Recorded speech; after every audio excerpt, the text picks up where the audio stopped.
Hi hello नमस्कार, मी सुप्रिया. आजचा topic आहे आपण सगळ्यात जास्त प्रायोरिटी किंवा महत्त्व आपल्या आईवडिलांना दिलं पाहिजे की मुलांना दिलं पाहिजे की आपले जे पार्टनर आहे त्यांना दिलं पाहिजे. तर बऱ्याचदा काय होतं, जे घरातील जेंट्स असतात ते आपल्या आईवडिलांना प्रायोरिटी देतात आणि ज्या लेडीज असतात त्या आपल्या मुलांना देतात. पण असं नाही झालं पाहिजे.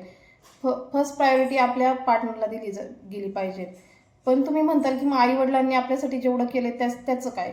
तर आईवडिलांनी ते केलंय ते ठीक आहे, पण जर त्या दोघं जर एकमेकांना प्रायोरिटी देत असतील आपले आईवडील, तर मग आपलं त्यांच्यामध्ये इन्व्हॉल्वमेंट होण्याचं कारण नाही. आता दुसरी गोष्ट तुम्ही म्हणताल की मुलांना तर द्यायलाच पाहिजे टॉप प्रायोरिटी. मुलांना ऑब्व्हियसली द्यायला पाहिजे, पण मुलांना तुम्हाला काय त्यांच्यावर प्रेम करायचं ते करा. त्यांना जेवण चांगलं द्या, त्यांना एज्युकेशन चांगलं द्या, पण त्यांना त्यांची लाईफ जगू द्या. दुसरी गोष्ट म्हणजे तुम्ही तुमचं पूर्णतः तुम्ही तुमचं करिअर हे करून तुम्ही मुलांना नाही देऊ शकत आणि त्यांच्यात जास्त पण इन्व्हॉल्वमेंट तुम्ही करू नका किंवा तुमचं सर्वस्व देऊ नका.